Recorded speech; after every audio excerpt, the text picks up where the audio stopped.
O espaço não se revela como um lugar silencioso e simples.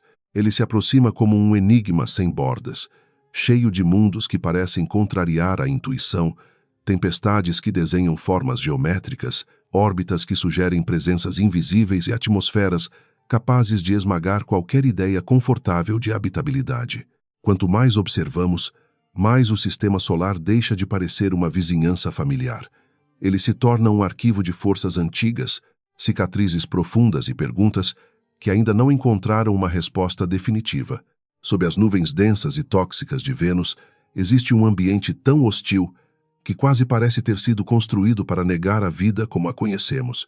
Sua atmosfera é composta principalmente de dióxido de carbono, envolta por camadas de nuvens de ácido sulfúrico que cobrem o planeta como um manto corrosivo. Essas nuvens não apenas escondem a superfície, elas ajudam a sustentar um efeito estufa extremo, capaz de elevar a temperatura média do solo a cerca de 800 graus Fahrenheit. Essa temperatura faz de Vênus um mundo mais quente que Mercúrio, mesmo estando mais distante do Sol. À primeira vista, isso parece uma contradição, mas a explicação está na atmosfera. O dióxido de carbono retém calor com enorme eficiência, criando uma prisão térmica quase perfeita. A luz solar entra, aquece a superfície e grande parte desse calor fica aprisionada. O resultado é uma fornalha planetária, lenta, constante e quase impossível de atravessar sem tecnologia extrema. A pressão atmosférica na superfície acrescenta outra camada de brutalidade. Em Vênus, ela é aproximadamente 90 vezes maior que a pressão ao nível do mar na Terra, algo comparável a estar quase 1,5 km abaixo da superfície do oceano. Para uma espaçonave, essa pressão não é apenas um obstáculo técnico. É uma força esmagadora, capaz de destruir mecanismos, deformar estruturas e encurtar drasticamente qualquer tentativa de exploração direta. O planeta não recebe visitantes com facilidade. Temperatura e pressão, juntas, criam um cenário além dos limites suportados por qualquer organismo terrestre conhecido. Mesmo formas de vida extremófilas, capazes de sobreviver em fontes hidrotermais, ambientes ácidos ou regiões de alta radiação, encontrariam em Vênus uma combinação devastadora. Não se trata apenas de calor, não se trata apenas de veneno, é a soma de uma atmosfera sufocante, uma química agressiva e uma superfície pressionada por um céu pesado demais para parecer céu. A paisagem venusiana também carrega sinais de intensa atividade geológica. Grandes planícies vulcânicas, regiões elevadas e marcas de erupções antigas sugerem um planeta moldado por forças internas poderosas. Muitos cientistas consideram possível que alguns vulcões ainda estejam ativos, liberando gases que alimentam ainda mais a atmosfera espessa. Vênus, portanto, não é apenas um mundo morto e imóvel. Ele pode ser um planeta em transformação lenta, escondido sob suas próprias nuvens. Nos últimos anos, pesquisadores chegaram a discutir a possibilidade de vida microbiana nas camadas superiores da atmosfera venusiana, onde as condições são menos extremas do que na superfície. Essa hipótese continua cautelosa e debatida. Acima das regiões esmagadoras do planeta, haveria altitudes em que temperatura e pressão se aproximam mais de valores toleráveis. Ainda assim, a presença de nuvens de ácido sulfúrico torna esse ambiente profundamente agressivo e qualquer possibilidade biológica permanece incerta. É justamente esse contraste que torna Vênus tão fascinante. Ele se parece com a Terra em tamanho e composição geral, mas seguiu um destino radicalmente diferente. Um planeta rochoso, próximo, familiar em alguns aspectos, transformado em um laboratório natural de efeito estufa extremo. Estudar Vênus é observar uma advertência cósmica sobre atmosfera, calor e equilíbrio planetário. Sob suas nuvens, há menos uma promessa de vida e mais uma pergunta sobre como mundos parecidos podem se tornar tão opostos. Mais distante, nas regiões frias e quase esquecidas do sistema solar, outro mistério toma forma.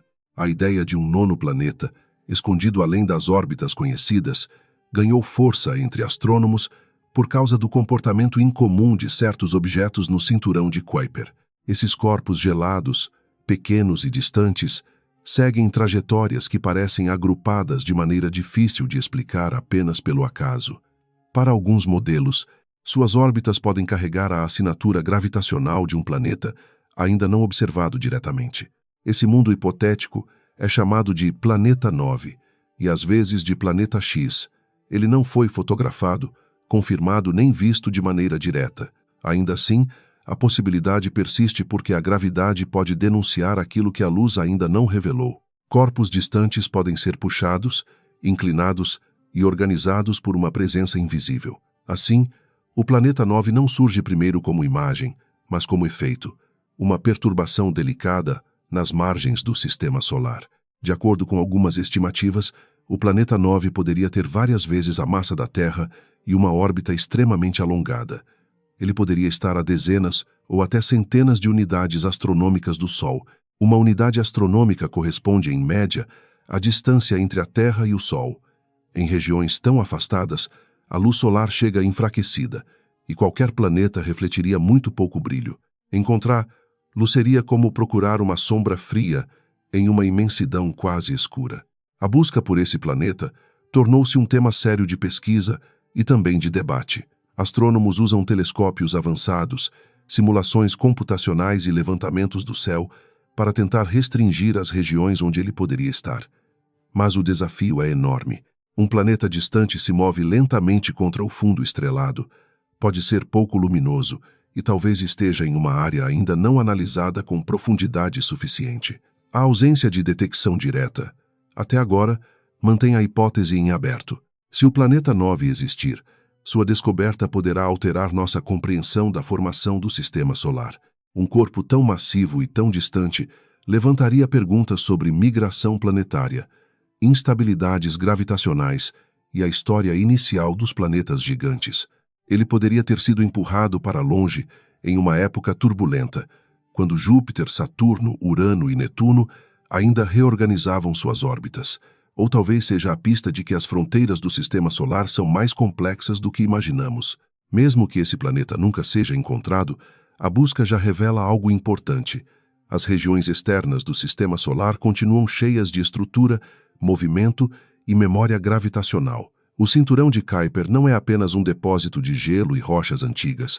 Ele é um campo de evidências, onde cada órbita pode preservar marcas de encontros, perturbações e eventos ocorridos há bilhões de anos.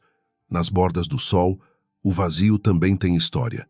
Enquanto o possível Planeta 9 permanece invisível, Saturno exibe um mistério que pode ser visto, medido e ainda assim causa espanto. Em seu polo norte, existe uma tempestade com forma hexagonal, uma figura de 6 lados quase perfeita em escala planetária. Com cerca de 14 mil milhas de largura, essa estrutura foi observada pela primeira vez pelas sondas Voyager nos anos 1980.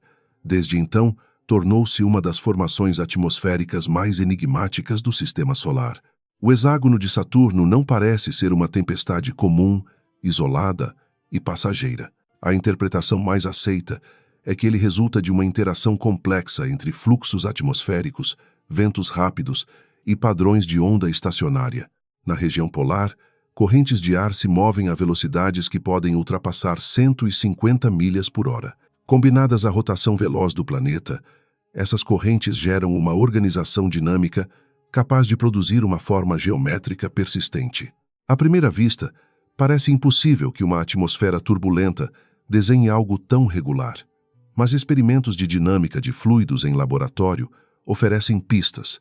Quando pesquisadores criam sistemas de fluido em rotação e introduzem perturbações no fluxo, padrões poligonais podem surgir. Em certas condições, a instabilidade não gera caos visível, mas ordem. O hexágono de Saturno pode ser justamente isso, uma forma estável nascida de forças em movimento contínuo. Essa estrutura também não é completamente imóvel. Pequenas tempestades podem se formar e se deslocar ao longo de suas bordas.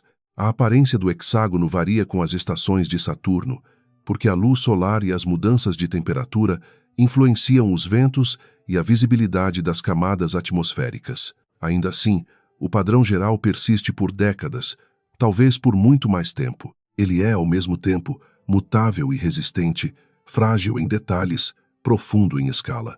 Estudar o hexágono de Saturno não significa apenas compreender uma curiosidade visual.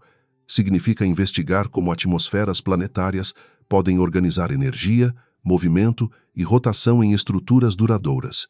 A Terra também tem correntes de jato, ondas atmosféricas e ciclones, mas Saturno opera em outra escala, sem superfície sólida próxima para interromper seus fluxos.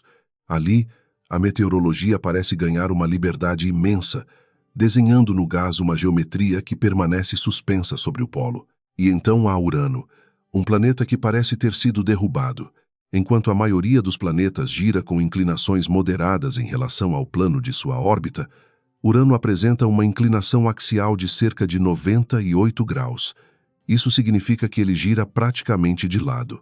Essa orientação extrema torna sua relação com o Sol profundamente incomum, criando padrões sazonais que não se parecem com os de nenhum outro planeta do Sistema Solar. A principal hipótese para explicar essa inclinação envolve uma colisão gigantesca no início da história do planeta. Durante a formação do Sistema Solar, impactos entre corpos grandes eram relativamente comuns. Um encontro violento com um ou mais objetos massivos poderia ter deslocado Urano de seu eixo original, deixando-o com a rotação extrema que observamos hoje. Não é uma certeza absoluta em todos os detalhes, mas é uma explicação compatível com a violência do Sistema Solar primitivo. A rotação de Urano também influencia suas estações de maneira dramática. Cada polo pode passar longos períodos voltado para o Sol, seguido por longos períodos de escuridão. Em vez de dias e noites distribuídos de forma familiar, o planeta atravessa ciclos sazonais prolongados, em que um hemisfério recebe luz continuamente enquanto o outro permanece afastado. Essa geometria cria contrastes estranhos e afeta diretamente a circulação atmosférica, a temperatura e os padrões de nuvens. Apesar de sua aparência azulada e aparentemente calma, Urano possui uma atmosfera dinâmica. Ventos rápidos, mudanças nas nuvens e variações sazonais revelam processos ainda não totalmente compreendidos. Seu eixo inclinado força os cientistas a repensar modelos simples de clima planetário, porque a energia solar chega ao planeta de uma maneira incomum. Urano não é apenas um gigante gelado distante, ele é uma lembrança de que um único impacto pode reescrever a história de um mundo inteiro. Vênus, o planeta 9, Saturno e Urano mostram 4 formas diferentes de mistério. Um planeta semelhante à Terra que se tornou uma fornalha. Um mundo hipotético cuja presença talvez seja percebida apenas por sua gravidade. Uma tempestade que transforma ventos em geometria. Um gigante gelado que gira de lado, talvez marcado por uma colisão antiga. O Sistema Solar, visto assim, deixa de ser uma ordem tranquila de planetas. Ele se torna uma coleção de enigmas em movimento. As luas de Marte parecem pequenas demais para carregar uma história profunda. Phobos e Deimos são corpos irregulares, escuros, marcados por crateras e muito diferentes da grande lua que acompanha a Terra. Ainda assim, esses 2 objetos levantam uma das perguntas mais persistentes sobre o planeta vermelho. Eles nasceram junto de Marte, a partir do mesmo material primordial, ou foram capturados depois, como fragmentos errantes vindos de outra região do Sistema Solar. Phobos, a maior das duas, orbita Marte de maneira muito próxima. Deimos, menor e mais distante, segue uma trajetória mais tranquila, quase discreta. Ambas são diminutas em comparação com a Lua terrestre e possuem formas alongadas, pouco esféricas, como se nunca tivessem tido massa suficiente para se moldar completamente sob a própria gravidade. Essa aparência irregular levou muitos astrônomos a considerar que elas talvez não sejam luas formadas no lugar onde estão hoje. A hipótese mais conhecida sugere que Phobos e Deimos podem ser asteroides capturados. No início do Sistema Solar, quando planetas, fragmentos rochosos e corpos gelados ainda interagiam de forma turbulenta, objetos do cinturão de asteroides poderiam ter sido desviados por encontros gravitacionais. Alguns deles teriam passado perto demais de Marte. Em certas condições, a gravidade do planeta poderia ter reduzido sua velocidade relativa e aprisionado esses corpos em órbita. Essa ideia ganha força porque Phobos e Deimos lembram, em alguns aspectos, certos asteroides ricos em carbono. A baixa densidade das 2 luas sugere uma composição porosa, possivelmente com materiais carbonáceos e talvez gelo misturado em seu interior. Suas superfícies escuras e crateradas também evocam a aparência de pequenos corpos antigos, preservados desde épocas remotas. É como se Marte tivesse capturado duas relíquias de uma população rochosa mais ampla, perdida entre as órbitas planetárias. Mas a captura gravitacional não é uma explicação simples. Para que um asteroide seja capturado por um planeta, ele precisa perder energia orbital. Sem algum mecanismo de frenagem, como interação com uma atmosfera antiga, colisões ou influência de outros corpos, o objeto normalmente apenas passaria e seguiria a viagem. Por isso, embora a hipótese seja atraente, ela não resolve tudo. O formato das órbitas atuais de Phobos e Deimos continua impondo perguntas difíceis. Existe também uma explicação alternativa. Talvez essas luas tenham se formado a partir de detritos lançados ao espaço depois de um grande impacto contra Marte. Nesse cenário, uma colisão antiga teria arrancado material da superfície marciana e colocado fragmentos em órbita. Com o tempo, parte desses detritos teria se reunido, formando pequenos satélites. Essa hipótese ajuda a explicar órbitas mais alinhadas ao equador de Marte, mas também enfrenta desafios ligados à composição observada das luas. O mistério permanece porque cada hipótese explica algumas pistas e deixa outras em aberto. Se Phobos e Deimos são asteroides capturados, eles contam uma história de encontros gravitacionais e migração de pequenos corpos. Se nasceram de um impacto, são fragmentos da própria violência marciana. Em ambos os casos, essas luas discretas deixam de ser simples companheiras do planeta vermelho. Elas se tornam registros de uma época em que o sistema solar ainda era instável. No futuro, missões dedicadas a essas luas poderão mudar esse quadro. Amostras de Phobos, análises detalhadas de sua composição e medidas mais precisas de sua estrutura interna podem revelar se ela se parece mais com asteroides primitivos ou com material ligado a Marte. Deimos, mais afastada e menos explorada, também guarda pistas importantes. A resposta não dirá apenas de onde vieram duas luas pequenas. Ela ajudará a reconstruir a juventude dinâmica do planeta vermelho.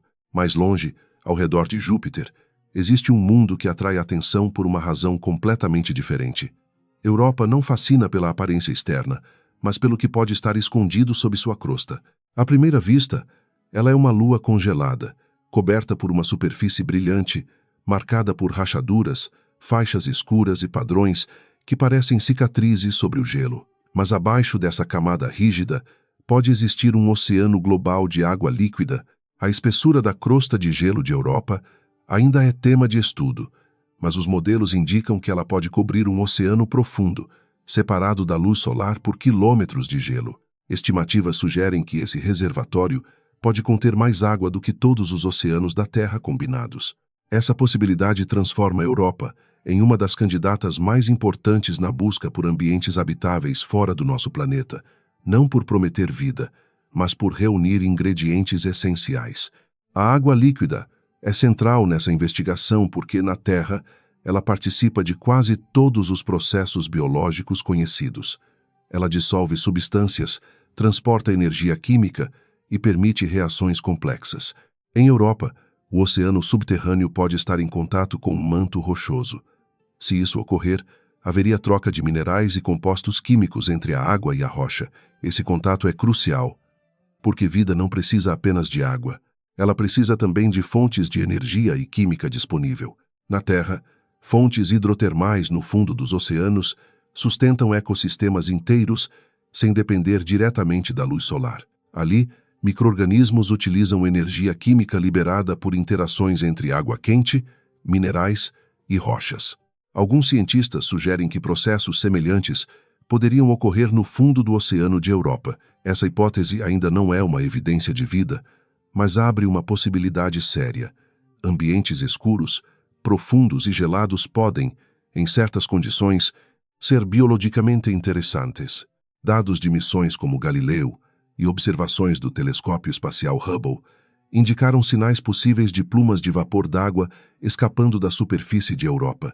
Se essas plumas forem confirmadas e estudadas com detalhes, elas poderão oferecer uma maneira extraordinária de investigar o oceano interno sem perfurar toda a crosta de gelo. O material lançado ao espaço poderia conter pistas químicas sobre a água subterrânea, seus sais, seus compostos orgânicos e sua interação com o interior rochoso.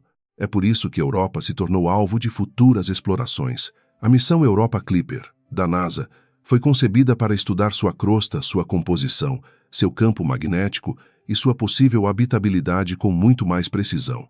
O objetivo não é pousar e declarar a presença de vida. A questão é mais cuidadosa e mais profunda. Europa possui as condições necessárias para sustentar algum tipo de vida microbiana. A resposta exigirá medições pacientes e interpretações rigorosas. O fascínio de Europa está justamente nessa prudência. Ela não é apresentada pela ciência como um oceano habitado, mas como um oceano possível, escondido em um mundo gelado, aquecido por marés gravitacionais provocadas por Júpiter e pelas outras luas próximas. Em sua superfície, o gelo parece imóvel. Por baixo, talvez exista movimento, química, pressão e calor suficiente para sustentar processos complexos. A vida, se existir ali, teria aprendido a sobreviver longe do Sol. Enquanto Europa nos obriga a olhar para baixo do gelo, Mercúrio nos obriga a olhar para dentro da rocha.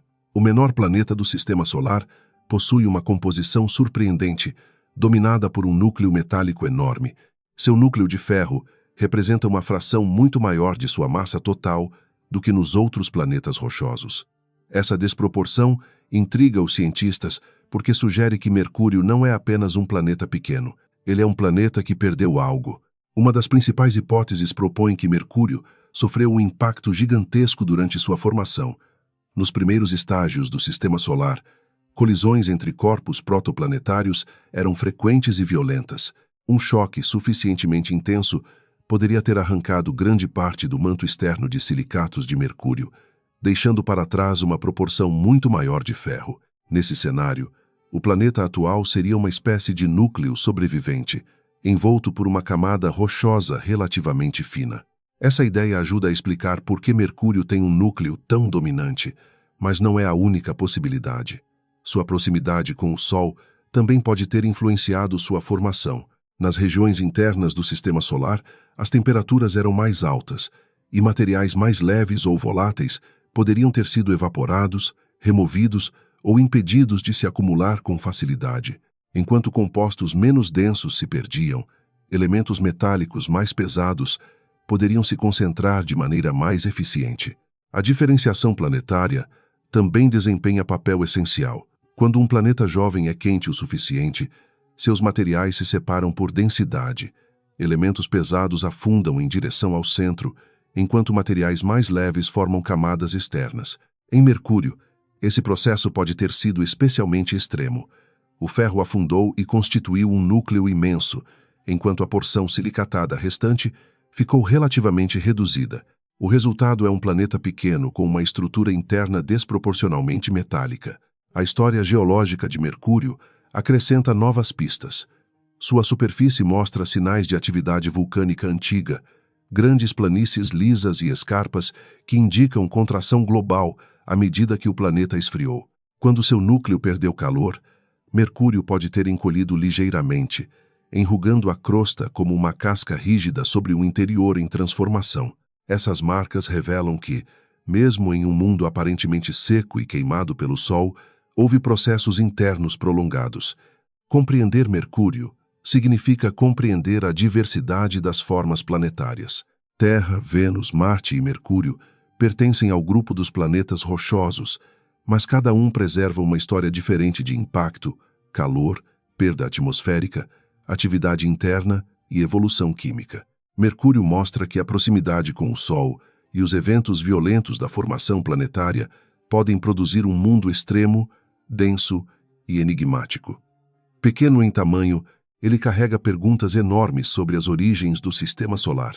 Phobos e Deimos, Europa e Mercúrio, parecem pertencer a narrativas distintas. Duas luas marcianas talvez capturadas ou nascidas de impacto. Uma lua de Júpiter que pode esconder um oceano profundo. Um planeta rochoso cujo interior é dominado por ferro. Mas todos revelam a mesma verdade silenciosa. Corpos pequenos não são detalhes menores da astronomia. Muitas vezes, são eles que preservam as pistas mais delicadas sobre violência, água, química e memória cósmica. Nos anéis de Saturno, até a beleza mais conhecida esconde zonas de estranheza. À distância, eles parecem faixas perfeitas, delicadas, quase imóveis ao redor do planeta. Mas, quando observados de perto, revelam irregularidades, sombras, ondulações e estruturas que mudam com o tempo.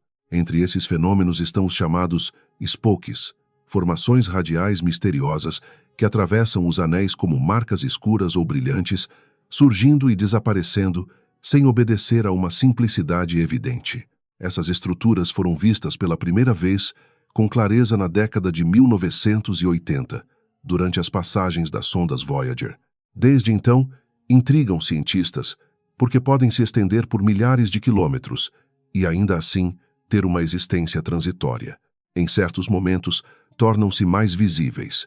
Em outros, quase desaparecem. Essa variação constante sugere que os spokes não são objetos sólidos fixos nos anéis, mas fenômenos dinâmicos ligados ao ambiente eletromagnético e gravitacional de Saturno. A explicação mais aceita envolve partículas muito finas de poeira presentes nos anéis.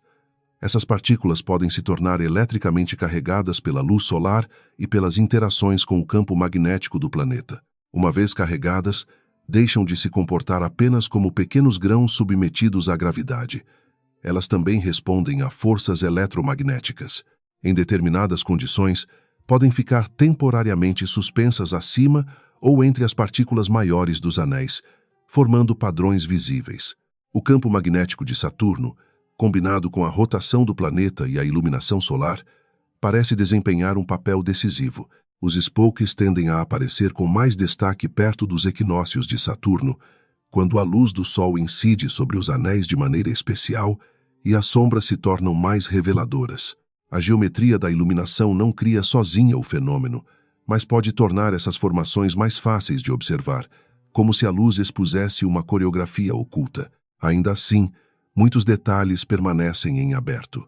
Alguns pesquisadores consideram que os spokes podem estar relacionados à dinâmica interna das próprias partículas dos anéis. Outros sugerem que interações gravitacionais com luas próximas talvez influenciem sua distribuição ou sua visibilidade. O que parece certo é que os anéis de Saturno não são um disco passivo de gelo e poeira. Eles formam um sistema ativo, sensível a campos magnéticos, estações, colisões microscópicas e perturbações sutis. A existência dos spokes altera a maneira como imaginamos os anéis. Eles não são apenas ornamentos cósmicos, nem simples restos congelados girando em silêncio. São laboratórios naturais onde partículas minúsculas revelam forças invisíveis. Ali, a gravidade organiza órbitas, mas a eletricidade e o magnetismo podem levantar poeira, desenhar linhas e apagar essas linhas depois. Em Saturno, até o que parece plano e ordenado guarda uma instabilidade fina, quase fantasmagórica. Muito além de Saturno, nas regiões frias do cinturão de Kuiper, a história de Plutão e Caronte revela outro tipo de enigma. Plutão já foi considerado o 9º planeta, mas hoje é classificado como o planeta anão. Essa mudança de categoria não diminuiu sua importância científica. Ao contrário, tornou mais evidente o quanto ele pertence a uma população de mundos gelados, antigos e distantes, preservados nas bordas do sistema solar, como fósseis de uma era primitiva. Caronte, sua maior lua, torna esse sistema ainda mais incomum. Em comparação com Plutão, ela é extraordinariamente grande. Seu diâmetro equivale a cerca de metade do diâmetro de Plutão, uma proporção rara entre luas grandes do sistema solar. Por causa disso, muitos cientistas não veem Plutão e Caronte como uma relação simples entre planeta e satélite, mas como um sistema duplo, em que ambos orbitam um centro de massa situado fora do interior de Plutão.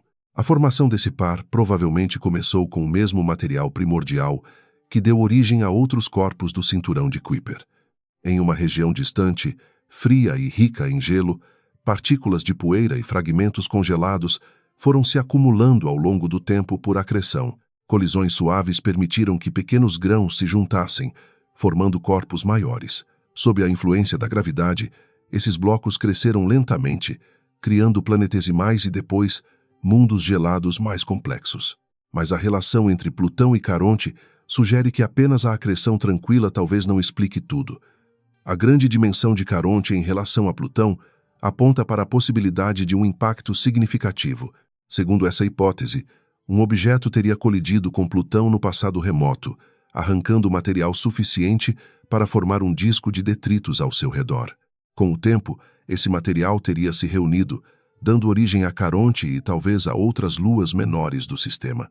Esse cenário lembra, em parte, os modelos usados para explicar a origem da Lua terrestre, embora as condições e os corpos envolvidos sejam diferentes. A ideia central é a mesma. Uma colisão antiga pode transformar profundamente a arquitetura de um sistema planetário. O impacto não apenas destrói ou modifica superfícies, ele também redistribui matéria, cria discos de detritos e permite o nascimento de satélites. Em Plutão, um evento assim teria deixado uma assinatura duradoura. Hoje, Plutão e Caronte estão travados por maré. Isso significa que um sempre apresenta a mesma face para o outro. A relação entre eles é profundamente sincronizada, como se a gravidade tivesse desacelerado e ajustado seus movimentos ao longo de bilhões de anos. Essa dança lenta reforça a ideia de um sistema antigo, moldado por colisões, marés e evolução orbital. Dois mundos congelados, separados, mas presos em um equilíbrio silencioso. A missão New Horizons, que passou pelo sistema de Plutão em 2015, revelou uma complexidade inesperada. Plutão mostrou planícies, montanhas de gelo, variações de cor e sinais de atividade geológica relativamente recente. Caronte também apresentou paisagens marcadas por cânions, regiões contrastantes e uma história própria. Esses dados tornaram claro que os mundos do cinturão de Kuiper não são apenas bolas congeladas e mortas. Eles podem guardar processos internos, superfícies jovens e passados violentos. Compreender Plutão e Caronte ajuda a entender mais do que dois objetos distantes. Ajuda a reconstruir a história das regiões externas do Sistema Solar, onde a luz do Sol é fraca e o tempo geológico parece operar em outro ritmo. Cada cratera, cada planície gelada e cada relação orbital preserva pistas sobre acreção, impactos e migração de corpos pequenos. Na fronteira gelada do Sol, a formação planetária não terminou em silêncio. Ela deixou arquivos congelados. Entre Marte e Júpiter, em uma região muito mais próxima, Ceres também guarda um enigma luminoso. Esse planeta anão, localizado no cinturão de asteroides, chamou atenção especial quando a sonda Dawn começou a estudá-lo em detalhe.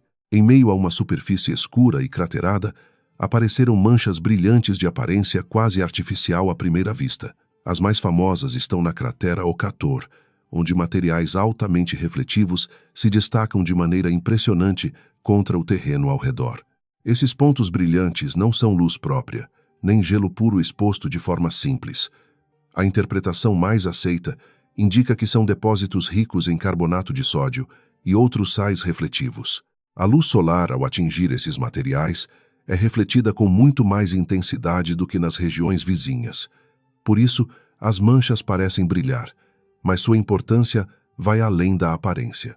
A presença desses sais sugere que líquidos salgados podem ter participado de sua formação.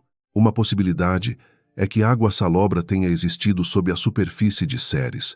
Em algum momento, esse líquido rico em sais pode ter subido por fraturas na crosta.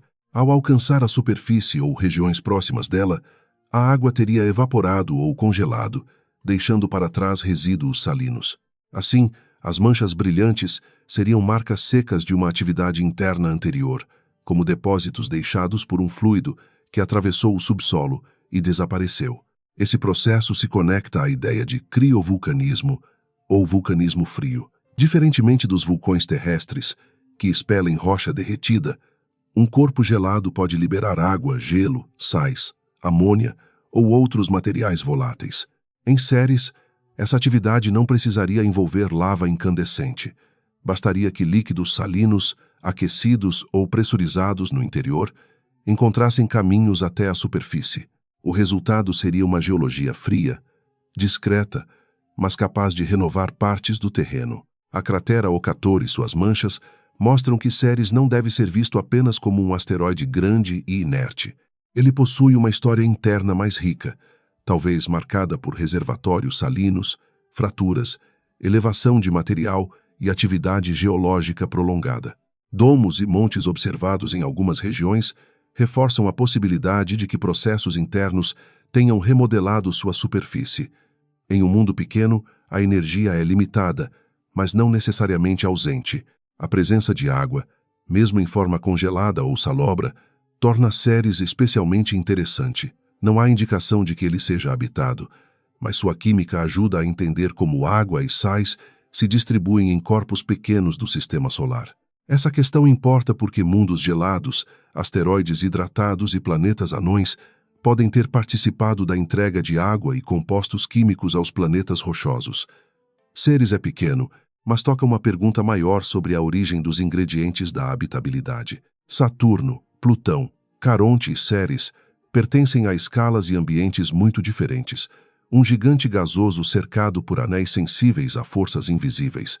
Um sistema duplo congelado nas bordas do Sol.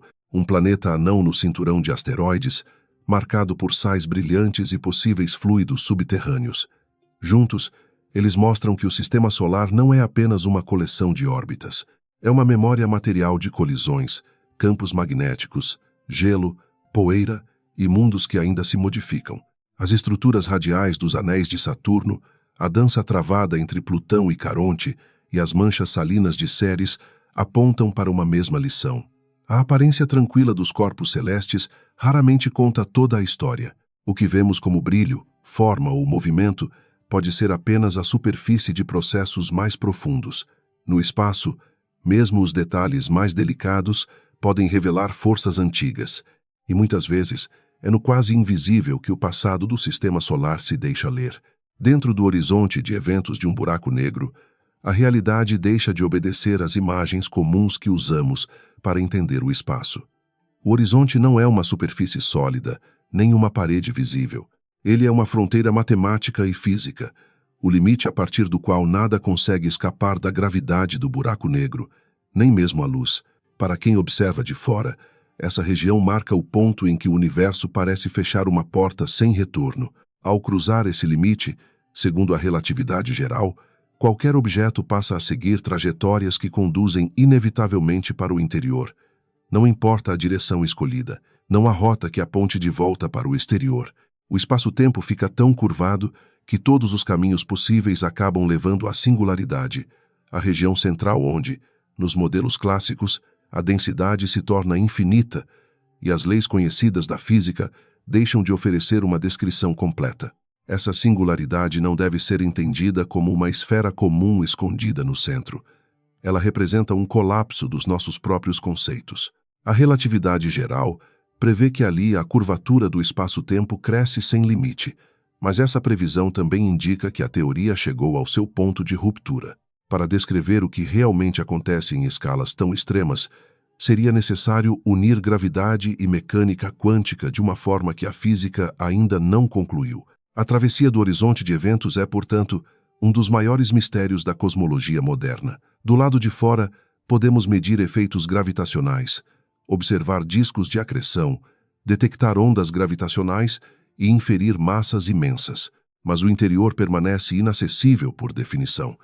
Nenhuma informação vinda de dentro consegue retornar de maneira simples ao universo externo. O buraco negro se torna, assim, uma região onde observação e teoria se aproximam de seus próprios limites. Perto da singularidade, outro efeito extremo domina a cena. As forças de maré. A gravidade não puxa todas as partes de um objeto com a mesma intensidade. A parte mais próxima do centro sente uma atração muito maior do que a parte mais distante. Essa diferença pode esticar o objeto verticalmente e comprimi-lo lateralmente, em um processo conhecido como espaguetificação. O nome parece quase absurdo, mas descreve uma consequência real da curvatura extrema do espaço-tempo. Para buracos negros menores, esse efeito poderia destruir um corpo antes mesmo de ele cruzar o horizonte de eventos. Em buracos negros supermassivos, o horizonte pode ser tão amplo que a travessia inicial talvez não envolva uma ruptura imediata. Mas isso não torna o destino menos radical. Mais fundo, as forças de maré se intensificam. A estrutura da matéria, os átomos, as ligações e qualquer forma organizada acabam submetidos a uma gravidade que supera toda a resistência conhecida. A questão se torna ainda mais profunda quando entra o problema da informação. Se matéria, energia e estados físicos caem em um buraco negro, o que acontece com a informação que descrevia esses sistemas? A mecânica quântica sugere que a informação não deve simplesmente desaparecer. A relatividade geral clássica, por outro lado, parece permitir que tudo seja engolido sem retorno. Esse conflito está no coração do paradoxo da informação dos buracos negros. A radiação Hawking acrescenta outra camada ao problema. Segundo essa previsão teórica, buracos negros não seriam completamente negros. Eles poderiam emitir radiação devido a efeitos quânticos próximos ao horizonte de eventos e, ao longo de tempos imensos, perder massa lentamente. Se um buraco negro evapora, surge a pergunta: a informação do que caiu nele é preservada, transformada ou destruída? Ainda não existe uma resposta experimental direta e definitiva para esse enigma. Por isso, estudar buracos negros é mais do que investigar objetos escuros e densos. É explorar a costura entre duas grandes teorias que funcionam muito bem separadamente, mas entram em tensão quando levadas ao extremo. A relatividade geral descreve a gravidade como geometria do espaço-tempo. A mecânica quântica descreve a matéria e a energia em escalas microscópicas. No interior de um buraco negro, essas duas linguagens precisam falar juntas, mas ainda não sabemos exatamente como. Nos centros das galáxias, esses enigmas assumem proporções colossais. Ali, muitos sistemas abrigam buracos negros supermassivos, com massas equivalentes a milhões ou bilhões de vezes a massa do Sol. Eles não são apenas versões maiores de buracos negros estelares. Sua origem, seu crescimento e sua influência sobre as galáxias ao redor formam uma das áreas mais ativas da astrofísica. A pergunta central é simples de enunciar e difícil de responder. Como monstros tão grandes surgiram? Uma hipótese importante afirma que buracos negros supermassivos cresceram a partir da fusão de buracos negros menores e da acreção contínua de gás e poeira no universo jovem. Em regiões densas, nuvens massivas de matéria poderiam colapsar, formar estrelas muito grandes e deixar remanescentes compactos. Com o tempo, esses buracos negros menores poderiam se aproximar, interagir gravitacionalmente e se fundir, criando objetos cada vez mais massivos no coração das primeiras galáxias. Outra possibilidade envolve o colapso direto de enormes nuvens de gás primordial. Nesse cenário, parte da matéria do universo jovem teria evitado a formação comum de estrelas e colapsado rapidamente em sementes de buracos negros muito maiores. Essa hipótese ajuda a explicar por que alguns buracos negros supermassivos parecem já existir em épocas muito antigas da história cósmica. Ainda assim, os detalhes permanecem debatidos porque formar estruturas tão grandes tão cedo exige condições especiais. O ambiente galáctico também desempenha papel decisivo. Nos centros das galáxias, estrelas, nuvens de gás e matéria escura se concentram em regiões de alta densidade. Interações gravitacionais podem empurrar material para o centro, alimentando o buraco negro. À medida que gás espirala para dentro, forma um disco de acreção. Esse disco aquece intensamente devido ao atrito, à compressão e à energia gravitacional liberada, tornando-se uma das fontes mais luminosas do universo.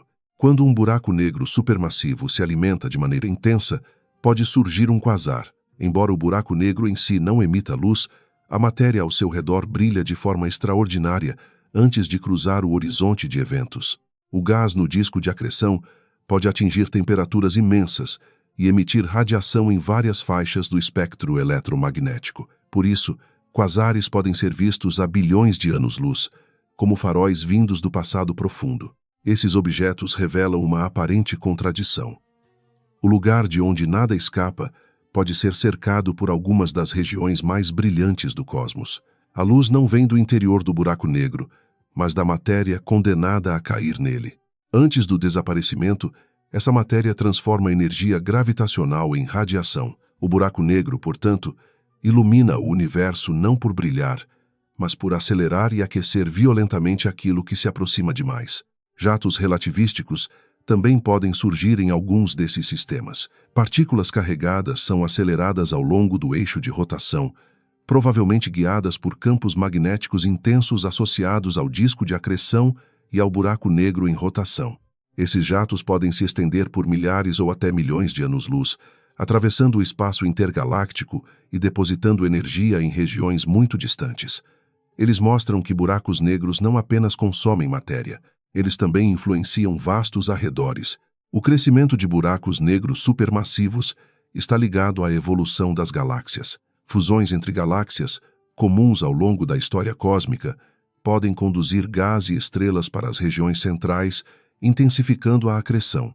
Quando duas galáxias se unem, seus buracos negros centrais também podem acabar formando pares e, depois de longos processos dinâmicos, fundir-se. Essas fusões liberam ondas gravitacionais e alteram a estrutura final da galáxia resultante. Mas existe também um equilíbrio delicado. A energia liberada por um buraco negro ativo pode aquecer ou expulsar gás da galáxia, reduzindo a formação de novas estrelas. Esse processo, conhecido em linhas gerais como feedback, sugere que buracos negros e galáxias não evoluem isoladamente. O crescimento de um influencia o destino da outra. No centro escuro de uma galáxia, pode existir um mecanismo capaz de regular a sua própria luz futura. Apesar dos avanços, muitas perguntas continuam abertas. Como as primeiras sementes de buracos negros se formaram? Como cresceram tão rapidamente no universo jovem? Que papel exato desempenharam na construção das primeiras galáxias? E até que ponto sua energia moldou a distribuição de gás, estrelas e estruturas cósmicas ao longo de bilhões de anos? Cada nova observação amplia o quadro, mas também revela que a história ainda não está completa. O horizonte de eventos e os buracos negros supermassivos representam dois extremos de um mesmo mistério. Em um deles, a física encara uma fronteira da qual a luz não retorna. No outro, galáxias inteiras são influenciadas por objetos compactos escondidos em seus centros. Entre a queda silenciosa da matéria e o brilho imenso dos quasares, os buracos negros nos obrigam a reconhecer algo inquietante.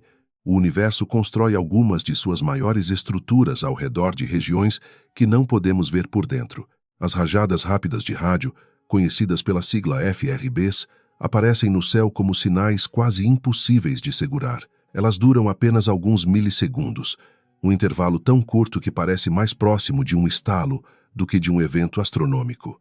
Ainda assim, em tão pouco tempo, podem liberar uma quantidade de energia extraordinária. Desde a primeira descoberta, em 2007, esses flashes de ondas de rádio se tornaram um dos enigmas mais inquietantes da astrofísica moderna.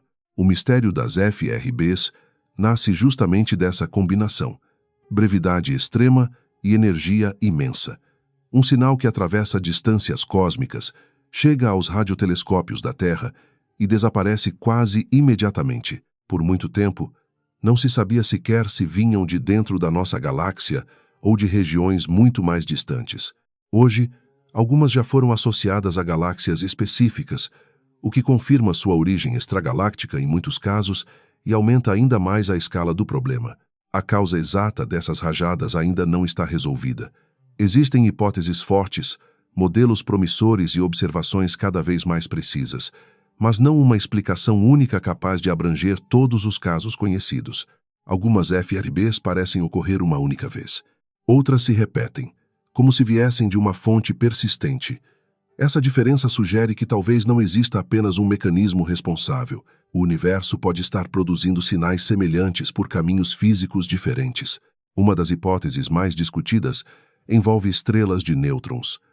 Esses objetos são restos extremamente densos deixados pela morte de estrelas massivas. Em uma estrela de nêutrons, a matéria é comprimida a níveis quase inconcebíveis, e a gravidade cria condições que não podem ser reproduzidas em laboratório. Se uma estrela desse tipo sofre uma ruptura, uma reorganização interna ou uma interação violenta com o ambiente ao redor, ela pode liberar energia em pulsos intensos. Outra possibilidade envolve colisões ou fusões entre estrelas de nêutrons.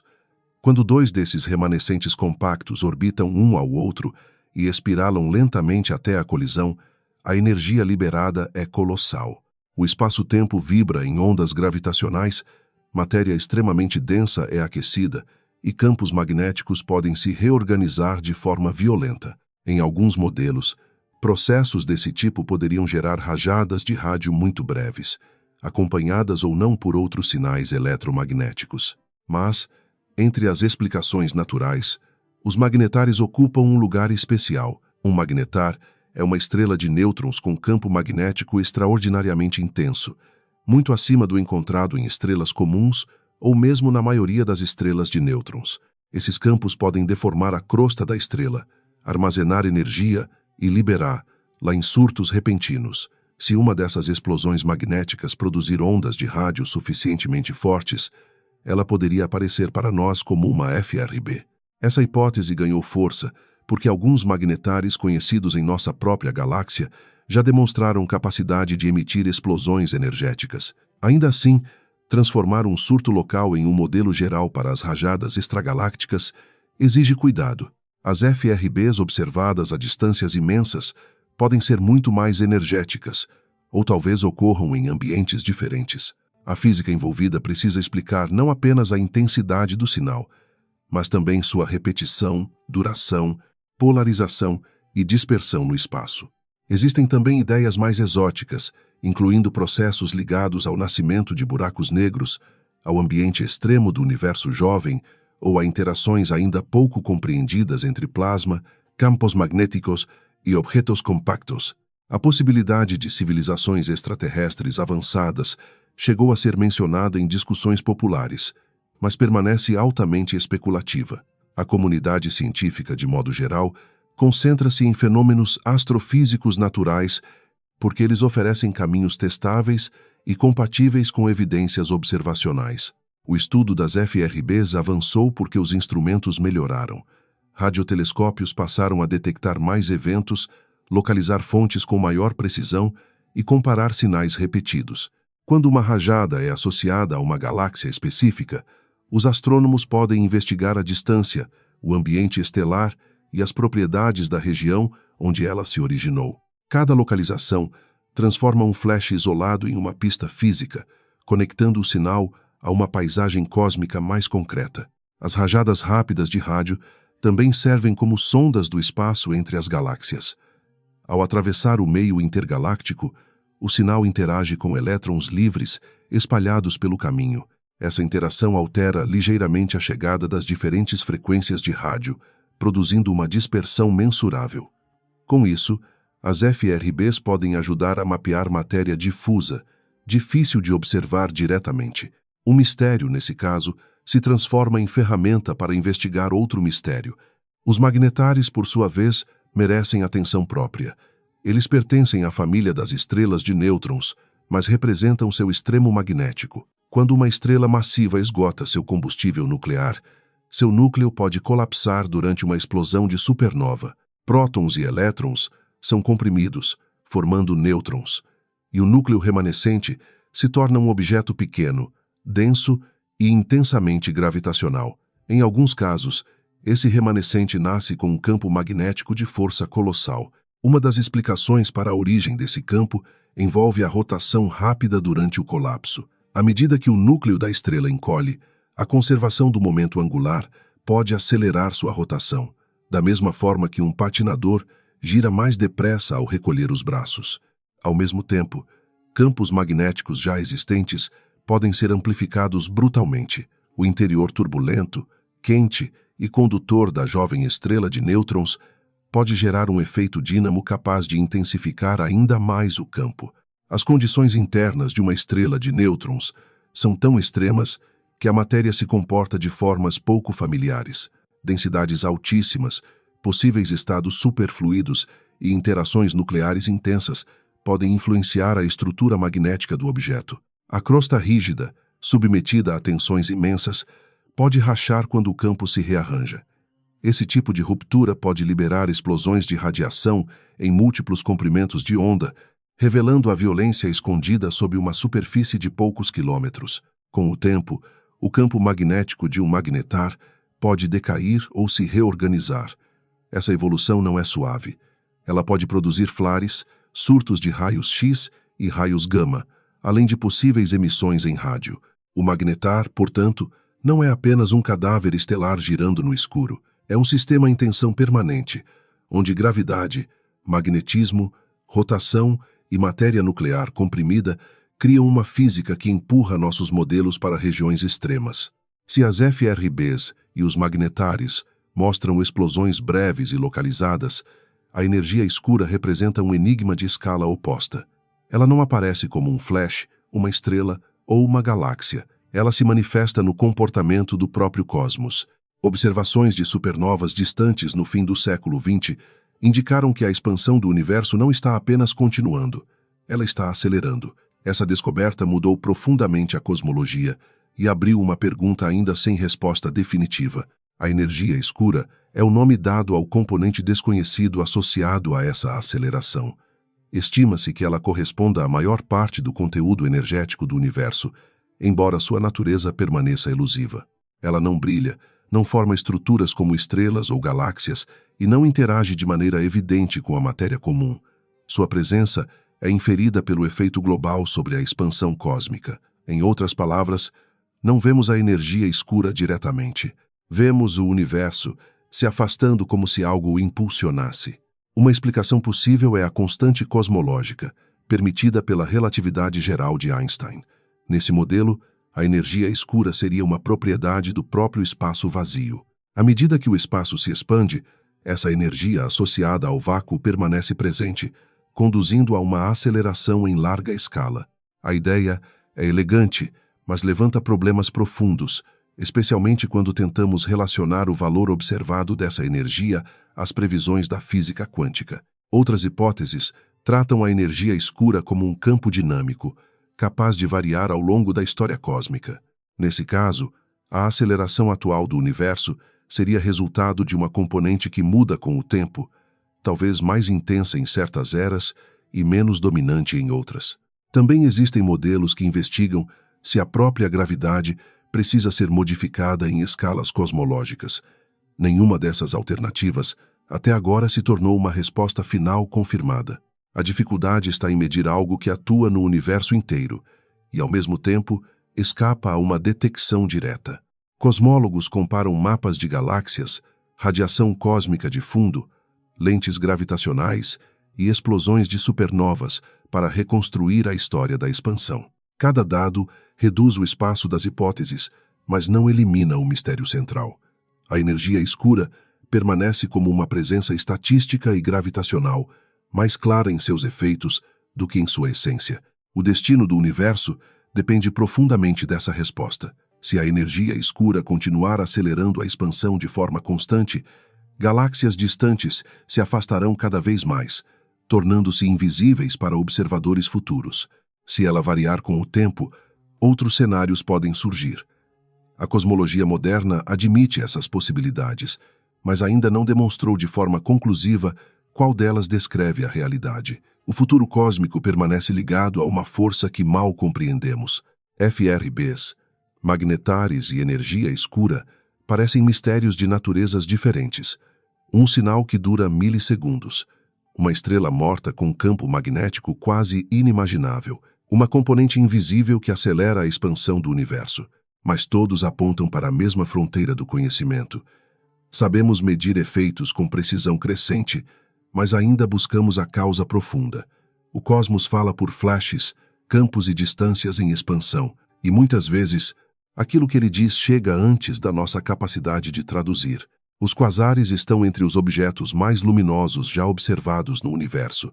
À primeira vista, parecem fontes de luz quase impossíveis, brilhando a distâncias tão grandes que sua radiação começou a viajar quando o cosmos ainda era muito jovem. Mas a origem dessa energia não está em estrelas comuns. O coração de um quasar é alimentado por um buraco negro supermassivo no centro de uma galáxia distante, cercado por matéria que cai em espiral rumo ao horizonte de eventos. A luz não vem do interior do buraco negro. Nada que cruza o horizonte de eventos retorna para iluminar o espaço. O brilho nasce antes da queda final, no disco de acreção. Gás, poeira e outros materiais giram em velocidades extremas, comprimidos pela gravidade e aquecidos por atrito e turbulência. A energia potencial gravitacional é convertida em calor e radiação. O que estava destinado a desaparecer se torna, por um breve intervalo cósmico, uma das fontes mais brilhantes do universo.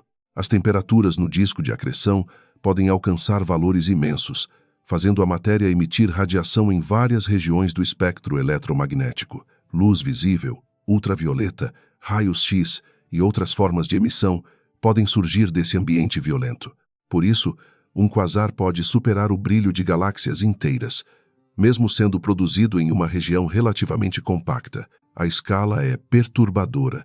Uma área concentrada ao redor de um buraco negro pode ofuscar bilhões de estrelas. Alguns quasares também lançam jatos relativísticos, feixes estreitos de partículas carregadas aceleradas a velocidades próximas à velocidade da luz. Esses jatos seguem, em geral, o eixo de rotação do sistema e podem se estender por distâncias enormes, atravessando o meio intergaláctico. A energia transportada por eles não desaparece no vazio. Ela interage com gás, campos magnéticos e estruturas ao redor, influenciando a própria galáxia que abriga o buraco negro. Estudar quasares é observar o universo antigo em funcionamento. Como estão extremamente distantes, sua luz levou bilhões de anos para chegar até nós. Cada quasar distante é uma imagem atrasada de uma época em que galáxias ainda estavam crescendo, colidindo e organizando seus centros. Ao analisar seu brilho e seu espectro, astrônomos investigam a formação de buracos negros supermassivos, a evolução das galáxias e as condições físicas que dominavam o cosmos primitivo. Os quasares funcionam como faróis cósmicos, mas faróis erguidos sobre abismos. Eles mostram que a escuridão gravitacional pode produzir luz indiretamente, transformando queda em radiação. Também revelam que buracos negros não são apenas consumidores silenciosos de matéria. Quando cercados por gás abundante, podem se tornar motores de energia capazes de marcar a história de suas galáxias. O paradoxo é simples e profundo. Uma das regiões mais escuras do espaço pode iluminar o passado do universo. Entre os fenômenos explosivos do cosmos, as explosões de raios gama ocupam uma categoria ainda mais extrema. Conhecidas pela sigla GRBs, elas são os eventos eletromagnéticos mais energéticos já observados. Em questão de segundos, podem liberar uma quantidade de energia comparável ou superior à que uma estrela comum emite durante grande parte de sua vida. Essa energia surge principalmente na forma de raios gama, a forma mais energética da luz. As explosões de raios gama são divididas em duas grandes categorias, longas e curtas. As de longa duração podem persistir por alguns segundos ou vários minutos e estão associadas, em muitos casos, à morte de estrelas muito massivas. Quando uma estrela desse tipo esgota seu combustível nuclear, o núcleo colapsa sob a própria gravidade. Se as condições forem adequadas, esse colapso pode formar um buraco negro e lançar jatos de matéria em direções opostas. Quando esses jatos perfuram as camadas externas da estrela e apontam em nossa direção, observamos uma explosão de raios gama. A estrela, ao morrer, não apenas explode como supernova, ela concentra parte de sua energia em feixes estreitos, intensos e relativísticos. Essa geometria é essencial. Se o jato não estiver alinhado com a Terra, talvez não vejamos o evento como uma GRB brilhante. O universo pode produzir muitas explosões que passam invisíveis para nós. As explosões curtas de raios gama geralmente estão ligadas à fusão de objetos compactos, como duas estrelas de nêutrons ou uma estrela de nêutrons e um buraco negro. Nesses sistemas, os corpos orbitam um ao outro durante milhões ou bilhões de anos, perdendo energia por meio de ondas gravitacionais. A órbita encolhe lentamente, até que a colisão se torna inevitável. No instante final, matéria ultradensa, gravidade extrema e campos magnéticos violentos se combinam. A fusão pode formar um buraco negro rodeado por um disco de acreção, além de lançar jatos relativísticos. Se esses jatos estiverem orientados na direção da Terra, detectamos uma explosão curta de raios gama. Esses eventos também podem produzir elementos pesados, enriquecendo o espaço com matéria que mais tarde participará da formação de novas estrelas e planetas. Assim, uma colisão brutal entre restos estelares pode contribuir para a química do universo. As GRBs são importantes porque permitem estudar física em condições extremas. Elas envolvem gravidade intensa, velocidades relativísticas, campos magnéticos poderosos e matéria em estados que não existem na experiência cotidiana. Também são visíveis a distâncias enormes, o que as transforma em sondas do universo distante. Cada explosão carrega informações sobre a estrela que morreu, o ambiente em que ocorreu e a matéria atravessada pela luz em sua longa viagem até nós. Antes de muitos desses finais violentos, porém, existe uma história mais lenta: a vida em sistemas binários. Muitas estrelas não nascem sozinhas. Em nuvens moleculares densas, regiões de gás e poeira colapsam sob a gravidade e podem se fragmentar em múltiplos núcleos. Se dois desses núcleos permanecem ligados gravitacionalmente, formam um par de estrelas que orbitam uma à outra. A partir daí, suas evoluções ficam entrelaçadas por massa, distância e tempo. Em um sistema binário amplo, as duas estrelas podem evoluir quase como se estivessem isoladas, cada uma seguindo seu ritmo conforme sua massa inicial. Mas em sistemas mais próximos, a interação pode ser profunda. Quando uma estrela se expande e se transforma em gigante vermelha, suas camadas externas podem ultrapassar uma região de equilíbrio gravitacional e começar a fluir para a companheira. Esse processo de transferência de massa muda o destino de ambas. A estrela que recebe material pode ganhar massa, aquecer, girar mais rápido ou formar um disco de acreção. A estrela que perde massa pode ter sua evolução acelerada ou interrompida de formas incomuns. Em alguns casos, o sistema produz explosões, pulsações, raios X intensos ou estruturas complexas ao redor de uma das estrelas. A vida binária mostra que estrelas não são apenas objetos individuais. Muitas vezes, são sistemas em negociação gravitacional permanente. Quando a estrela mais massiva de um par chega ao fim da vida, pode explodir como supernova e deixar para trás uma estrela de nêutrons ou um buraco negro. A explosão pode alterar a órbita, expulsar a companheira ou manter o sistema ligado em uma nova configuração.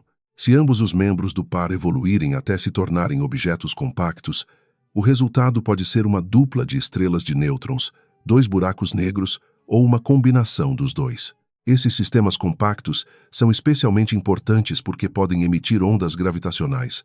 À medida que os objetos orbitam, perdem energia lentamente e se aproximam. Quando finalmente se fundem, produzem sinais detectáveis por observatórios como interferômetros de ondas gravitacionais. Assim, a história de uma nuvem molecular pode terminar bilhões de anos depois em uma vibração do espaço-tempo. A evolução estelar, nesses casos, deixa de ser apenas luz. Ela se torna geometria em movimento. As estrelas binárias também ajudam os astrônomos a medir propriedades fundamentais das estrelas. Quando duas estrelas orbitam uma à outra, suas velocidades e períodos permitem calcular massas com precisão.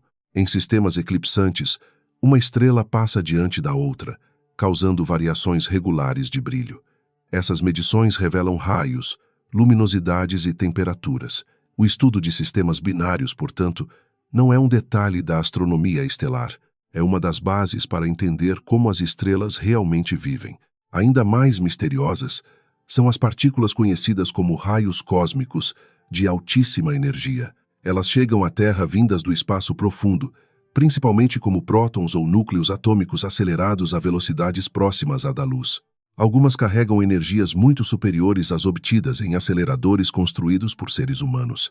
Quando atingem a atmosfera terrestre, colidem com moléculas do ar e produzem cascatas de partículas secundárias, chuvas invisíveis que se espalham por grandes áreas.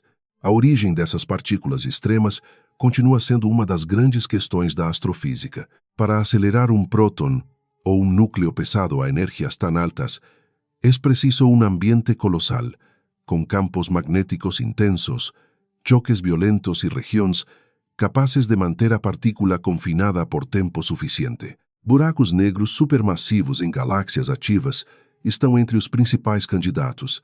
Seus discos, jatos e campos magnéticos oferecem condições compatíveis com aceleração extrema. Explosões de raios gama também são consideradas possíveis fontes. Como concentram energia em regiões pequenas e jatos relativísticos, poderiam acelerar partículas a níveis quase inimagináveis. Remanescentes de supernovas, fusões de estrelas de nêutrons e outros ambientes de alta energia também entram nessa lista de candidatos. O problema é que detectar uma partícula não significa conhecer sua origem.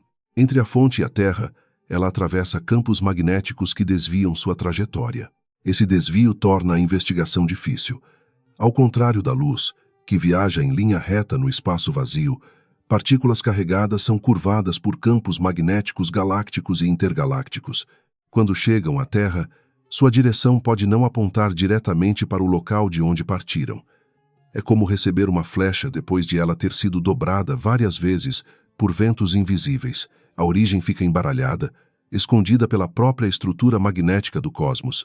Para estudar esses raios cósmicos, os cientistas usam grandes redes de detectores espalhadas pelo solo, capazes de registrar as chuvas de partículas produzidas na atmosfera. Também buscam sinais complementares, como neutrinos de alta energia, que quase não são desviados por campos magnéticos e poderiam apontar melhor para as fontes. A combinação entre raios cósmicos, neutrinos, raios gama e ondas gravitacionais compõe uma astronomia de múltiplos mensageiros. Quasares, explosões de raios gama, sistemas binários e raios cósmicos de altíssima energia compõem uma mesma paisagem de extremos. Em todos eles, a gravidade organiza a matéria até pontos de ruptura. Estrelas morrem, buracos negros se alimentam, partículas são lançadas quase à velocidade da luz e o espaço-tempo vibra sob fusões compactas. O universo não é apenas vasto, ele é energético, instável e profundamente criativo em suas formas de transformar queda, colisão e morte em sinais que ainda chegam até nós. As supernovas do tipo Ia ocupam um lugar especial na astronomia porque unem destruição e medida.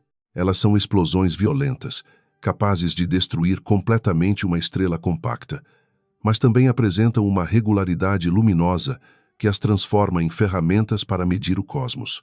Por trás desse brilho previsível está uma anã branca, o núcleo remanescente de uma estrela que já esgotou seu combustível nuclear e terminou sua vida comum como um corpo pequeno, denso e extremamente quente. Uma anã branca é composta principalmente de carbono e oxigênio, comprimidos em um volume muito menor que o de uma estrela como o Sol. Ela não se mantém estável por fusão nuclear contínua, mas por um efeito quântico chamado pressão de degenerescência dos elétrons. Essa pressão resiste ao colapso gravitacional enquanto a massa permanece abaixo de um limite crítico. A estrela, nesse estado, parece quieta, mas em certas circunstâncias, essa quietude pode ser apenas uma espera. Para que uma supernova do tipo Ia aconteça, a anã branca geralmente precisa fazer parte de um sistema binário. Uma estrela companheira, ou outra anã branca, pode transferir matéria para ela. Esse processo de acreção aumenta lentamente sua massa. A cada nova camada de material acumulado, a pressão e a temperatura no interior crescem. O sistema se aproxima de uma fronteira física conhecida como limite de Chandrasekhar, em torno de 4 vezes a massa do Sol. Quando a anã branca chega perto desse limite, seu interior atinge condições capazes de reacender a fusão nuclear de maneira descontrolada. Carbono e oxigênio começam a se transformar em elementos mais pesados, liberando energia em escala colossal. Mas, ao contrário de uma estrela comum, a anã branca não consegue se expandir suavemente para regular a reação. A fusão avança como uma corrida termonuclear, acelerando em cadeia até destruir o objeto por completo. O resultado é uma explosão de brilho imenso e relativamente previsível. Como muitas supernovas do tipo Ia ocorrem quando anãs brancas alcançam uma massa parecida, sua luminosidade máxima pode ser calibrada com precisão. Por isso, elas funcionam como velas padrão, ou réguas cósmicas, permitindo estimar distâncias de galáxias muito afastadas. Foi com eventos desse tipo que astrônomos ajudaram a revelar que a expansão do universo está acelerando. Essas explosões também enriquecem o espaço. Ao destruir a anã branca, a supernova espalha elementos pesados pelo meio interestelar, misturando produtos da fusão com gás e poeira ao redor. Esse material pode, no futuro, participar da formação de novas estrelas, planetas e sistemas químicos complexos. Uma supernova do tipo Ia, portanto, não é apenas um fim. É também uma redistribuição da matéria, um mecanismo pelo qual o cosmos recicla seus próprios restos. A previsibilidade dessas explosões não elimina sua violência. Em poucos instantes, uma estrela morta libera energia suficiente para ser vista a distâncias enormes. A anã branca desaparece como objeto individual, mas deixa uma assinatura luminosa que atravessa o universo. Nessa luz, os astrônomos leem distância, composição química, expansão cósmica e história estelar. Uma morte compacta se transforma em uma das ferramentas mais precisas para medir a vastidão. Essa vastidão inclui a nossa própria casa galáctica. A Via Láctea é uma galáxia espiral barrada, com uma estrutura central alongada composta por estrelas e braços espirais que se estendem a partir dessa região. Mas compreender sua forma real não é simples, porque estamos dentro dela. Observamos a galáxia a partir de um ponto imerso em seu disco, cercados por poeira, gás e bilhões de estrelas que bloqueiam ou confundem nossa visão. A imagem mais aceita descreve a Via Láctea como um disco achatado, com um bojo central e um halo amplo ao redor. O disco contém a maior parte das estrelas jovens, nuvens de gás, poeira e regiões de formação estelar. É nele que o Sol se encontra, orbitando o centro galáctico a uma distância segura, longe do núcleo mais denso. Esse disco tem cerca de 100 mil anos-luz de diâmetro e apenas alguns milhares de anos-luz de espessura. Os braços espirais não são estruturas rígidas, como hastes materiais girando intactas. Eles são regiões de maior densidade, onde gás e estrelas se agrupam de maneira dinâmica. Ondas de densidade atravessam o disco, comprimindo nuvens moleculares e estimulando o nascimento de novas estrelas. Estrelas jovens, quentes e luminosas, tornam essas regiões mais visíveis, criando a aparência de braços brilhantes que se enrolam ao redor do centro galáctico. No centro da Via Láctea existe o bojo galáctico, uma concentração espessa de estrelas antigas e movimentos complexos. A barra central atravessa essa região e influencia a circulação de gás e estrelas. Ela pode ajudar a conduzir material para regiões internas, alimentando processos dinâmicos próximos ao núcleo. No coração da galáxia está Sagitários A, o buraco negro supermassivo ao redor do qual estrelas próximas orbitam sob uma gravidade extrema. Além do disco e do bojo, existe o halo galáctico. Essa região, mais esférica e difusa, abriga estrelas antigas, aglomerados globulares, gás rarefeito e uma grande quantidade de matéria escura. O halo se estende muito além da parte visível da galáxia, influenciando o movimento das estrelas e a estabilidade do sistema. Embora não brilhe como os braços espirais, ele é essencial para entender a massa total e a dinâmica da Via Láctea. Mapear a nossa galáxia exige olhar através da poeira. Por isso, observações em infravermelho e ondas de rádio são fundamentais. Essas faixas conseguem penetrar regiões que a luz visível não atravessa facilmente, revelando nuvens de hidrogênio, berçários estelares e a distribuição de estrelas ocultas. Aos poucos, os astrônomos constroem uma visão externa de uma galáxia que nunca poderemos observar de fora com nossos próprios olhos. A galáxia de Andrômeda, também conhecida como M30I1, oferece outro tipo de pista sobre a evolução galáctica. Ela é a grande espiral mais próxima da Via Láctea e exibe uma característica intrigante em seu centro, um núcleo duplo. Em vez de uma única concentração simples de luz e estrelas, seu núcleo apresenta duas componentes próximas, uma mais brilhante e outra distinta, revelando uma história interna mais complexa do que a aparência suave da galáxia sugere. O núcleo principal de Andrômeda abriga uma região central brilhante associada a um buraco negro supermassivo. A segunda concentração pode estar ligada a restos de uma galáxia menor absorvida no passado ou a movimentos orbitais complexos de estrelas ao redor do centro. Galáxias crescem por fusões e capturas. Ao longo de bilhões de anos, sistemas menores podem ser despedaçados pela gravidade de uma galáxia maior, deixando rastros estelares e estruturas internas incomuns. Andrômeda ainda interage com galáxias satélites, como M30, I2 e NGC 205. Essas companheiras podem perder estrelas, gás e matéria à medida que orbitam a galáxia maior. A gravidade arranca material, distorce órbitas e deposita restos no halo e nas regiões centrais. O núcleo duplo pode ser uma lembrança dessas interações, uma marca deixada por encontros passados que ainda reorganizam a distribuição de estrelas no centro da galáxia. A rotação de Andrômeda e a presença de matéria escura em seu halo também influenciam a dinâmica do núcleo. Estrelas próximas ao centro seguem órbitas complexas, guiadas pela massa visível e invisível. Ao medir velocidades e trajetórias, Os astrônomos investigam como a estrutura dupla se mantém e como se formou. O núcleo de uma galáxia, visto assim, não é um ponto simples. É uma região de memória gravitacional, onde fusões antigas continuam ecoando. Estudar Andrômeda importa também porque ela se aproxima da Via Láctea.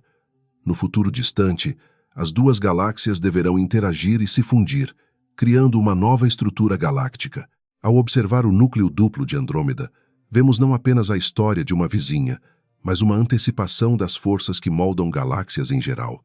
O universo não constrói suas grandes formas em isolamento, ele as transforma por encontros, absorções e colisões lentas. No centro da própria Via Láctea, outra estrutura gigantesca aponta para um passado energético. As bolhas de Fermi são duas enormes regiões simétricas que se estendem acima e abaixo do plano galáctico. Elas emergem da direção do centro da galáxia, como lobos invisíveis desenhados em radiação de alta energia. Sua escala é imensa, e sua existência indica que o núcleo da Via Láctea já passou por episódios muito mais violentos do que os observados hoje. Uma explicação possível associa as bolhas de Fermi à atividade passada de Sagitários A. Quando matéria cai em direção a um buraco negro supermassivo, parte da energia pode ser liberada em jatos ou ventos de partículas. Se em algum período antigo, o buraco negro central da Via Láctea consumiu mais gás do que consome atualmente, ele pode ter lançado energia suficiente para empurrar material para fora do plano galáctico, inflando essas estruturas gigantescas. Outra hipótese envolve períodos intensos de formação estelar e explosões de supernovas na região central. Estrelas massivas vivem pouco e morrem violentamente. Em grande número, suas explosões podem injetar energia, partículas e raios cósmicos no meio interestelar. Ao longo do tempo, o efeito combinado dessas mortes estelares poderia criar fluxos capazes de formar bolhas acima e abaixo do centro da galáxia. Nesse cenário, a origem estaria menos no buraco negro e mais em uma população estelar extrema. As bolhas de Fermi talvez resultem de uma combinação desses processos: buracos negros, supernovas, ventos estelares e raios cósmicos podem atuar juntos na região central, criando uma história energética difícil de separar. O desafio é reconstruir o evento a partir de seus restos. Como arqueólogos de radiação, os astrônomos medem emissões de raios gama, mapas de gás e sinais de partículas para entender quando as bolhas se formaram e quanta energia foi necessária. Essas estruturas revelam que a Via Láctea não é uma galáxia completamente tranquila. Hoje, seu centro parece relativamente calmo quando comparado a quasares e galáxias ativas, mas as bolhas indicam que essa calma pode ser temporária ou recente. No passado, o núcleo galáctico pode ter brilhado, expelido matéria e alterado seu ambiente em grande escala. A nossa galáxia carrega cicatrizes de uma atividade que o céu noturno, visto a olho nu, não denuncia.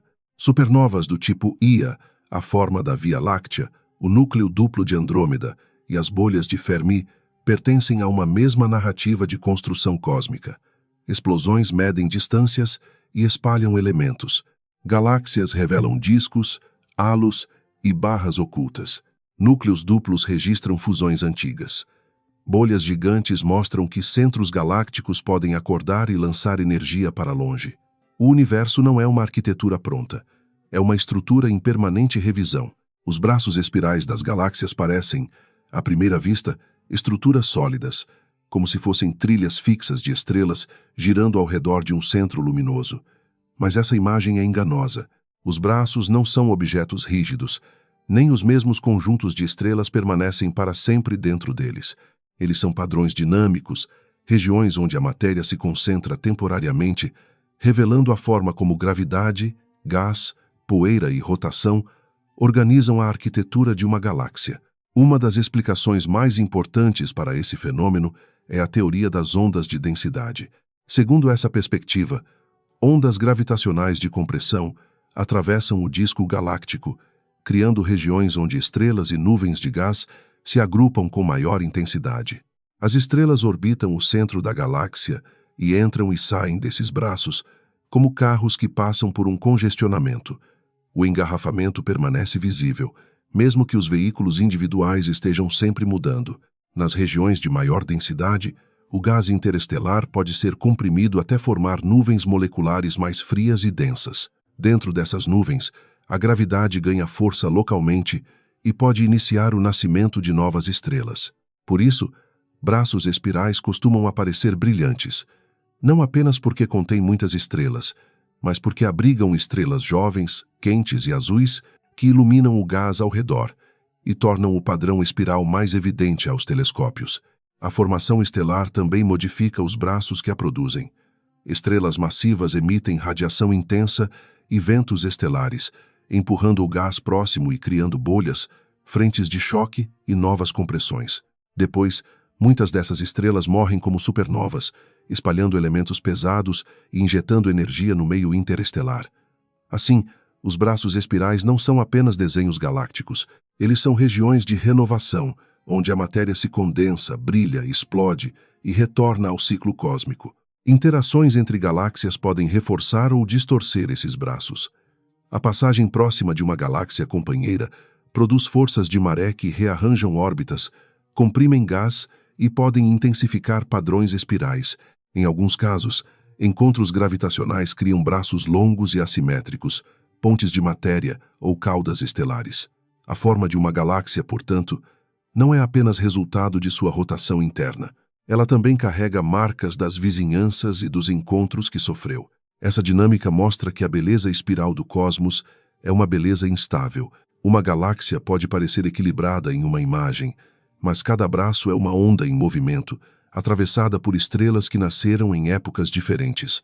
O padrão geral pode durar muito tempo, enquanto seus componentes mudam sem cessar. A galáxia mantém sua forma não por estar congelada, mas por renovar continuamente o próprio movimento. Em escalas ainda maiores, a gravidade desenha estruturas que não cabem em uma única galáxia. O Grande Atrator é uma dessas regiões enigmáticas. Localizado na direção da constelação de Centauro, a cerca de centenas de milhões de anos-luz de distância, ele parece exercer influência gravitacional sobre galáxias em uma ampla vizinhança cósmica, incluindo a nossa. Não é um objeto único e simples, mas uma concentração de massa associada a aglomerados, gás e matéria escura. O que torna o Grande Atrator intrigante é que galáxias inteiras parecem se mover em sua direção a velocidades significativas. A Via Láctea participa desse fluxo, não como um corpo isolado, mas como parte de uma estrutura maior, o superaglomerado Laniakea. Esse movimento não significa que estamos caindo diretamente em um ponto visível e definido. Ele revela que a distribuição de massa no universo é desigual, formando vales gravitacionais para onde sistemas inteiros são puxados. Estudar o Grande Atrator é difícil porque ele se encontra parcialmente escondido atrás do plano da Via Láctea. Poeira, gás e estrelas da nossa própria galáxia obscurecem a visão direta de muitas estruturas localizadas naquela direção. Essa região é conhecida como zona de evasão, justamente porque a luz visível encontra obstáculos. Para atravessar esse véu, astrônomos recorrem a observações em raios X, infravermelho, rádio e medições de desvio para o vermelho. Essas técnicas revelam que o Grande Atrator faz parte de uma rede cósmica ainda maior. Galáxias e aglomerados não estão distribuídos de modo uniforme pelo espaço. Eles se organizam em filamentos, paredes e nós, separados por vazios imensos. A gravidade da matéria comum e da matéria escura conduz essa arquitetura. O Grande Atrator é um nó dessa teia, uma região densa o suficiente para influenciar movimentos em escalas que ultrapassam a imaginação cotidiana. A matéria escura é essencial para compreender essa estrutura.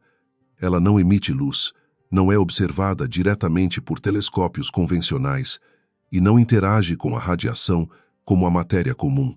Ainda assim, sua presença é inferida pelos efeitos gravitacionais sobre galáxias, aglomerados e lentes gravitacionais.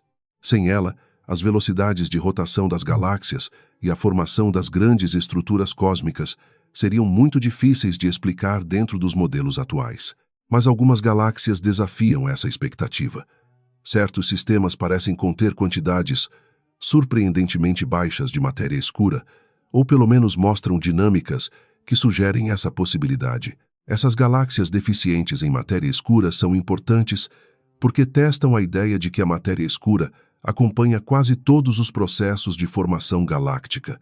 Se uma galáxia pode existir com pouca matéria escura, então sua história precisa ter sido incomum. Uma explicação envolve interações gravitacionais com galáxias maiores. Uma galáxia anã, ao passar perto de um sistema massivo, pode sofrer forças de maré capazes de arrancar parte de seu halo de matéria escura e também de seu gás. Dependendo da trajetória e da intensidade do encontro, o que resta pode ser uma galáxia empobrecida em matéria escura, dominada pela matéria visível. Essa hipótese transforma a deficiência em uma cicatriz de encontros passados. Outra possibilidade está nas condições de formação. Galáxias pequenas que nasceram em ambientes menos densos talvez tenham tido poços gravitacionais fracos demais para capturar ou reter grandes quantidades de matéria escura.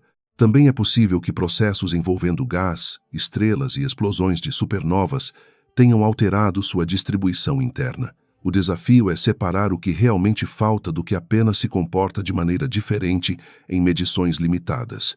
Essas galáxias são valiosas porque obrigam os modelos a serem mais precisos. A matéria escura não pode ser tratada apenas como uma presença abstrata e uniforme. Sua relação com a matéria bariônica, composta por estrelas, gás e poeira, depende do ambiente, da massa, das fusões e da história evolutiva. Cada exceção aparente ajuda a testar a regra. No cosmos, anomalias não são inconvenientes. São instrumentos de investigação. Se algumas regiões concentram massa de maneira extrema, outras parecem quase vazias. O vazio de Boötes é uma das grandes regiões de baixa densidade conhecidas no universo. Ele se estende por uma escala imensa e contém muito menos galáxias do que seria esperado em um volume semelhante do espaço. Não é um vazio absoluto, mas uma região onde a teia cósmica se torna rarefeita, como se a matéria tivesse sido puxada para longe ao longo de bilhões de anos. As galáxias próximas às bordas desse vazio podem apresentar comportamentos influenciados pela ausência relativa de massa ao redor. Em regiões densas, interações, fusões e encontros gravitacionais são mais comuns. Perto de um vazio, essas influências diminuem. Galáxias podem evoluir de forma mais isolada, com trajetórias menos perturbadas e taxas menores de colisão. A solidão cósmica, nesse caso, não é apenas poética. Ela altera a evolução física dos sistemas. A expansão do universo também contribui para a dinâmica dos vazios. Regiões de baixa densidade têm menos gravidade para frear a expansão local, enquanto regiões densas atraem matéria para filamentos e aglomerados. Com o tempo, os vazios tendem a parecer ainda mais vazios, porque a matéria se concentra nas bordas e nos nós da teia cósmica. O vazio de Boötes, visto assim, não é uma falha na estrutura, ele é parte essencial dela. Dentro e ao redor desses vazios, podem existir galáxias pequenas, pouco luminosas e de baixa massa. A falta de grandes aglomerados e interações frequentes pode limitar certos episódios de formação estelar intensa ou fusão galáctica. Essas galáxias evoluem em um ambiente mais silencioso, menos pressionado pela vizinhança. Compará-las com galáxias de regiões densas permite entender como o ambiente molda a vida galáctica em escalas de bilhões de anos. Outro tipo de galáxia discreta amplia ainda mais essa diversidade: as galáxias ultradifusas. Elas possuem brilho superficial muito baixo, com estrelas espalhadas por volumes grandes e vazios internos extensos. Algumas podem ter tamanhos comparáveis aos de galáxias grandes, mas conter muito menos estrelas. Por isso são difíceis de detectar. Não chamam atenção pelo brilho, mas pela ausência, pela suavidade e pela forma como quase se dissolvem contra o fundo escuro. A formação dessas galáxias ainda é estudada. Em aglomerados densos, interações gravitacionais podem remover gás e estrelas, espalhando o material restante em configurações mais difusas. Uma galáxia que um dia foi mais compacta pode ser transformada por marés, encontros e perda de gás, reduzindo sua capacidade de formar novas estrelas. O resultado é um sistema apagado, expandido, sobrevivendo em meio a forças que poderiam destruí-lo. Mas galáxias ultradifusas também podem existir em ambientes menos densos. Nesses casos, talvez tenham se formado já com baixa eficiência de formação estelar ou com halos que permitiram uma distribuição mais espalhada das estrelas. Algumas podem conter quantidades significativas de matéria escura, o que ajudaria a manter sua estrutura. Outras parecem desafiar essa expectativa. Como tantas vezes na astronomia, uma mesma aparência pode esconder histórias diferentes. Essas galáxias mostram que não existe uma única maneira de ser galáxia. Algumas brilham com braços espirais, cheios de estrelas jovens. Outras são elípticas antigas e densas. Outras quase desaparecem pela baixa luminosidade. A diversidade galáctica nasce de massa, ambiente, rotação, matéria escura, fusões e acaso histórico. Estudar o que é fraco e difuso é tão importante quanto estudar o que é brilhante. Às vezes, o universo fala em voz baixa. Ao redor da Via Láctea, outro fenômeno discreto guarda pistas sobre nossa própria história. As nuvens de alta velocidade. Elas são compostas principalmente de hidrogênio neutro e se movem em velocidades que não se encaixam facilmente na rotação esperada do disco galáctico. Não são estrelas, nem galáxias completas. São massas de gás deslocadas, orbitando ou caindo em regiões próximas, como fragmentos de uma circulação maior ainda pouco compreendida. Uma hipótese sugere que essas nuvens sejam material ejetado da própria Via Láctea por supernovas, ventos estelares e processos energéticos no disco. Gás lançado para o halo galáctico poderia esfriar, se condensar e depois retornar em uma espécie de ciclo de fonte galáctica. Nesse modelo, a galáxia respira, expulsa gás por eventos violentos e, mais tarde, recupera parte desse material para alimentar novas gerações de estrelas. Outra possibilidade é que algumas nuvens sejam restos primordiais ou material vindo de fora, capturado pela gravidade da Via Láctea. Elas poderiam representar gás que nunca se incorporou totalmente ao disco ou fragmentos arrancados de galáxias satélites em interações passadas.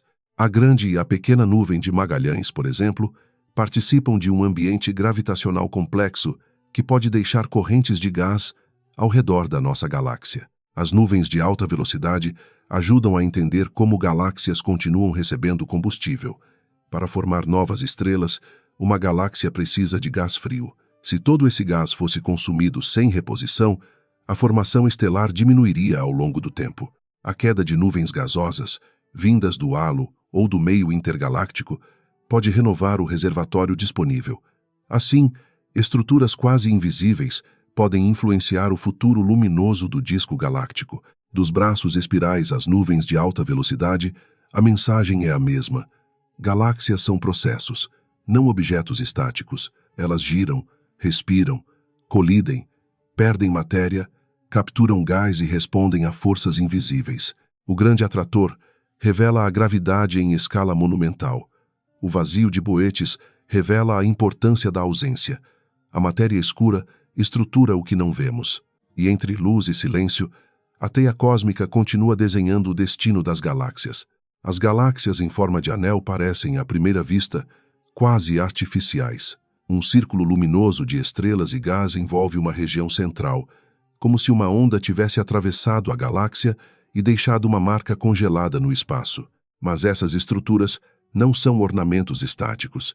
Em muitos casos, nascem de interações gravitacionais violentas, quando uma galáxia passa perto demais de outra ou colide com ela, deformando seus discos, arrancando matéria e reorganizando órbitas inteiras. Um exemplo clássico é a galáxia Cartwheel. Sua forma em anel provavelmente surgiu depois que uma galáxia menor atravessou seu disco, produzindo uma onda de densidade que se propagou para fora. À medida que essa onda comprimiu gás e poeira, novas estrelas se formaram em uma faixa circular. O brilho do anel, portanto, não é apenas uma figura geométrica, é uma frente de nascimento estelar, uma cicatriz luminosa deixada por um impacto galáctico. Nem todos os anéis surgem exatamente da mesma maneira. Em algumas galáxias, padrões ressonantes ligados à rotação interna podem concentrar gás em certas regiões, criando anéis ao redor do centro ou nas partes externas do disco. A teoria das ondas de densidade ajuda a explicar como matéria pode se agrupar em faixas específicas, onde a formação estelar se torna mais intensa.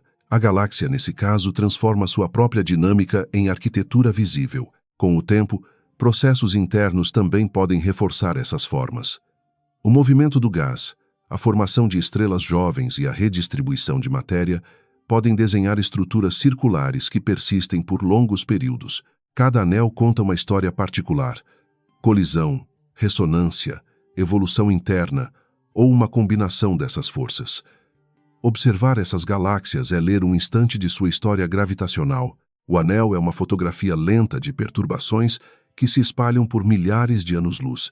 Em uma escala muito menor, mas não menos dramática, Betelgeuse chamou atenção ao escurecer de maneira incomum. Essa supergigante vermelha, localizada na constelação de Órion, já está em uma fase avançada de evolução estelar. Seu brilho varia naturalmente ao longo de meses e anos, porque suas camadas externas pulsam, expandem-se e contraem-se. Quando a estrela muda de tamanho e temperatura, sua luminosidade aparente também muda para observadores na Terra. Parte do escurecimento recente de Betelgeuse foi associada à formação de poeira. Uma supergigante vermelha pode ejetar grandes quantidades de gás de suas camadas externas. Quando esse material se afasta e esfria, pode condensar em partículas de poeira capazes de bloquear parte da luz da própria estrela. Assim, Betelgeuse não necessariamente ficou menos energética em seu interior. Em parte, ela pode ter sido obscurecida por material lançado por ela mesma. A pergunta inevitável é se Betelgeuse estaria prestes a explodir como supernova. A resposta exige cuidado. Ela está, de fato, perto do fim de sua vida em termos astronômicos, mas isso não significa que a explosão ocorrerá agora. Pode acontecer em milhares, centenas de milhares ou até mais tempo, dependendo dos detalhes de sua evolução interna. A ciência reconhece seu destino provável, mas não consegue marcar a data desse fim. Quando Betelgeuse finalmente explodir, será um evento extraordinário no céu da Terra, mas sua importância já existe antes disso.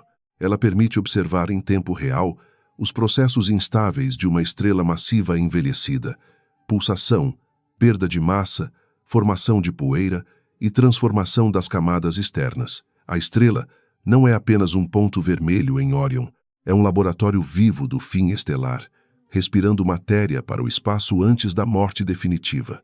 Outro caso de brilho estranho é Tabby's Star, oficialmente conhecida como Kik 8462852. Essa estrela ficou famosa por seus padrões de escurecimento irregulares e profundos, muito diferentes do comportamento previsível de muitas estrelas variáveis. Em vez de diminuir de brilho em ciclos simples, ela apresentou quedas incomuns, de intensidade e duração variadas. Esse comportamento despertou fascínio porque parecia difícil de encaixar nas explicações mais comuns de trânsito planetário. Uma das hipóteses naturais propõe a presença de um grande enxame de cometas ou fragmentos em órbita. Se muitos corpos gelados passassem diante da estrela, poderiam liberar poeira e bloquear parte da luz de maneira irregular.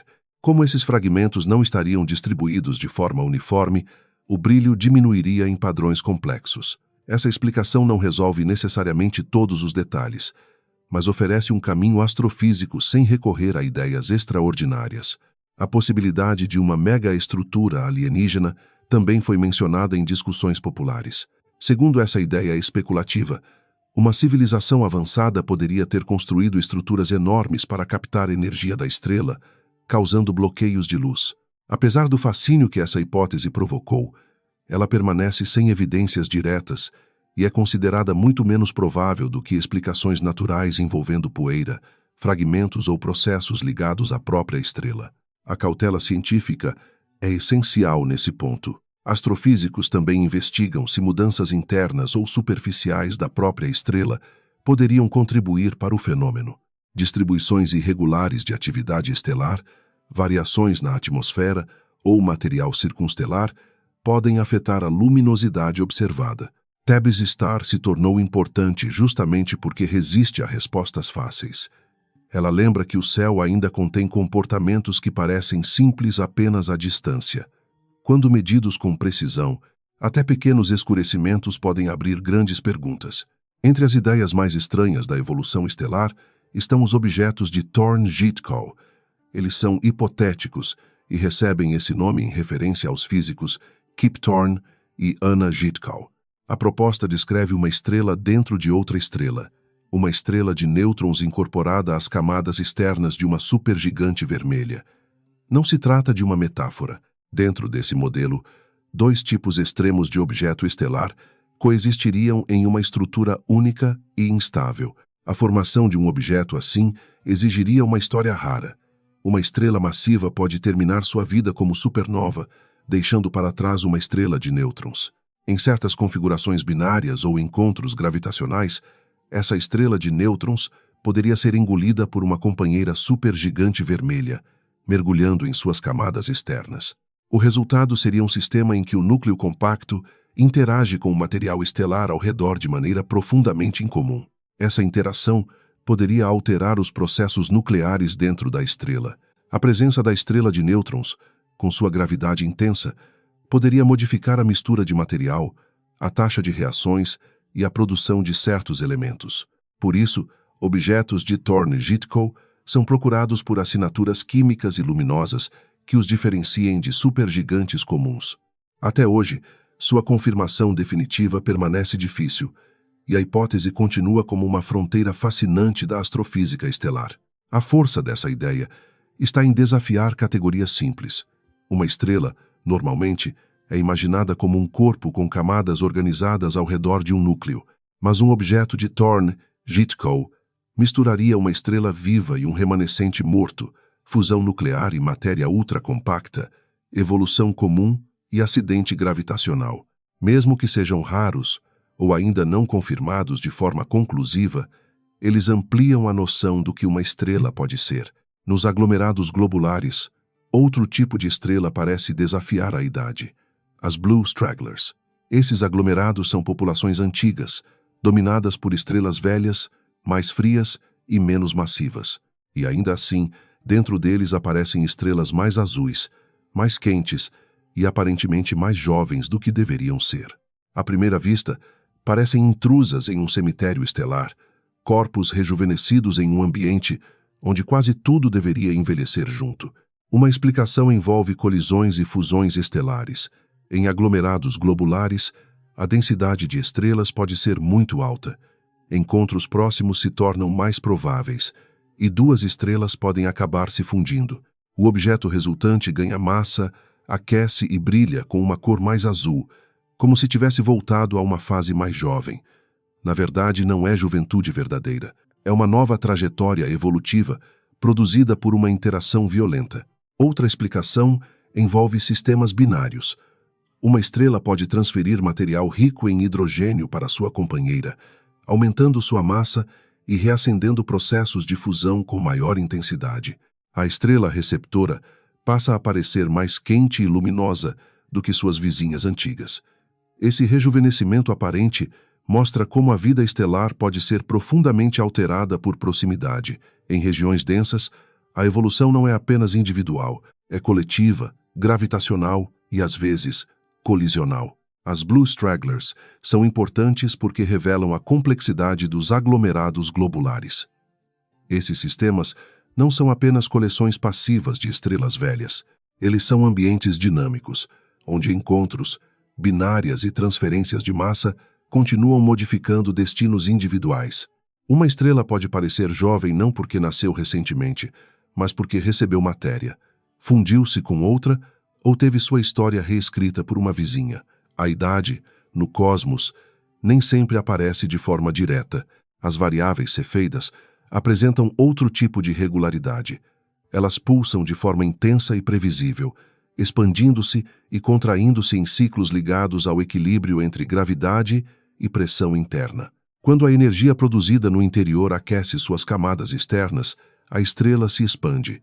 Essa expansão reduz temperatura e pressão, permitindo que a gravidade volte a dominar. A estrela então contrai, aquece novamente e reinicia o ciclo. O brilho sobe e desce como uma respiração cósmica. O mecanismo de opacidade ajuda a explicar essa pulsação.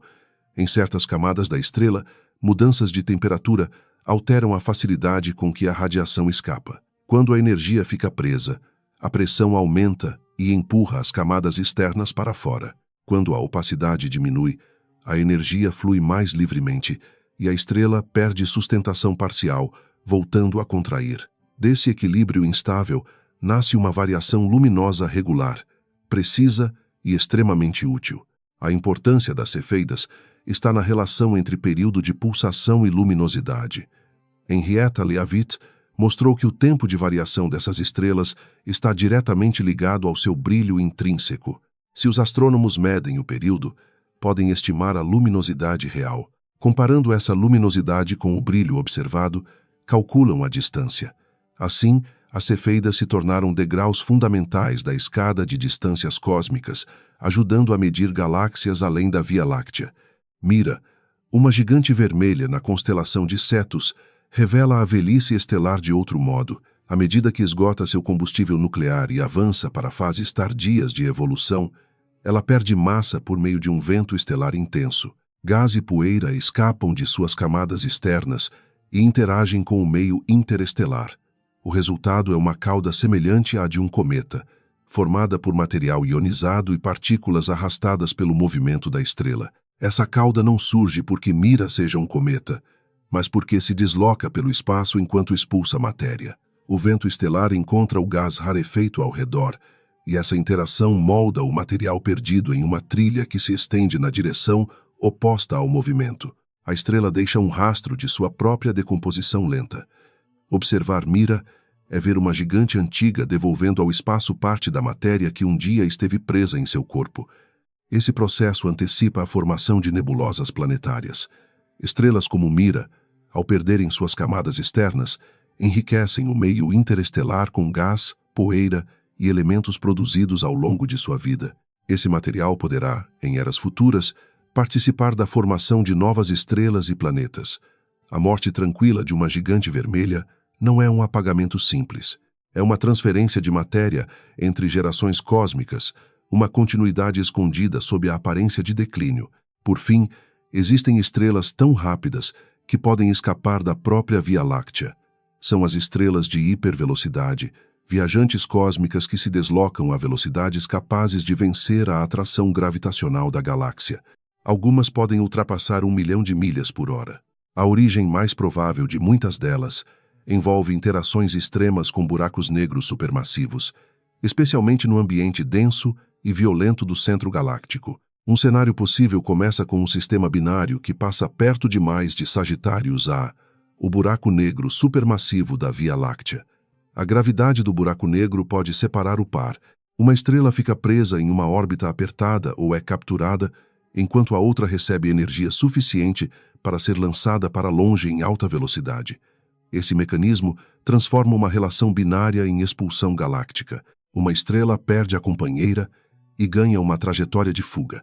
Outras estrelas de hipervelocidade podem nascer de interações em aglomerados densos, onde encontros próximos entre múltiplas estrelas redistribuem energia orbital.